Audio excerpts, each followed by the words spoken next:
I'm very happy to be talking to Dr. Chris Johnstone, whose field is the psychology of change and personal power. He's an addiction specialist. He gives talks and workshops on finding your power, and he's the author of a book of that title. It's one of the few self-help books that addresses global issues as well as personal ones, and has a chapter that talks about peak oil as an example. Chris is editor of the free email newsletter, The Great Turning Times. So Chris, welcome to Lewes. I may as well start with the big question. Humanity and a lot of life forms are facing great challenges ahead. There's climate change, peak oil, and I'd like to hear from you what you consider to be the great problems, and also I'd like to understand a bit more about the great turning. Okay, well, I agree with you that we're confronted with major challenges. It's not just one thing, and I think of the big three really, that there's ecological issues, and it's not just one with climate change. We're living in the time of the 6 mass extinction events that we know about. But there's also massive social problems. I mean, 800 million people don't have enough calories every day to meet the basic daily requirements. To have that happening in this age of technology, I mean, there's clearly major problems there.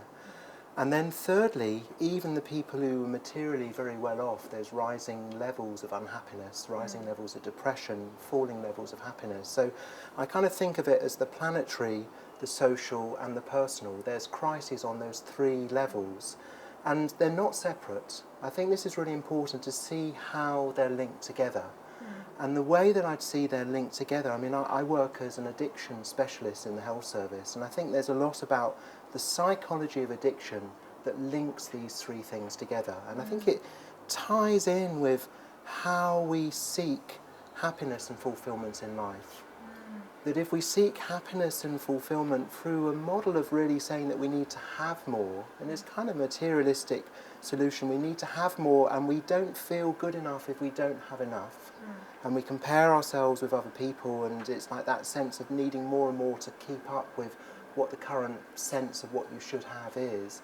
It's gobbling up our world, and it's creating massive division. And what about the Great Turning? I mean, what you've written about it, you have an online magazine called The Great Turning Times. Tell us about that. Well, the idea of the Great Turning is that, I mean, I think if there were no problems in our world, we wouldn't need a turning. You know, if there are any slight problems in our world, we might only need a slight turning. But if there are great problems in our world, we need a great turning, a great shift in direction, because we think of all of humanity as on some big ship.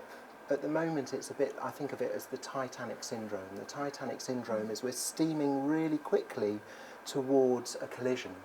And there's different kinds of things that we could collide with, whether it's climate change or the depletion of oil, or toxic contamination of our bodies and our food supplies.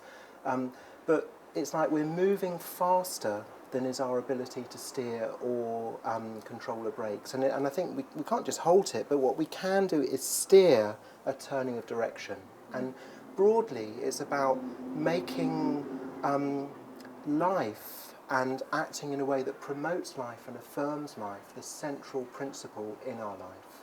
As opposed to, at the moment, the continuation of life is actually fairly low down the list of political priorities. Yes.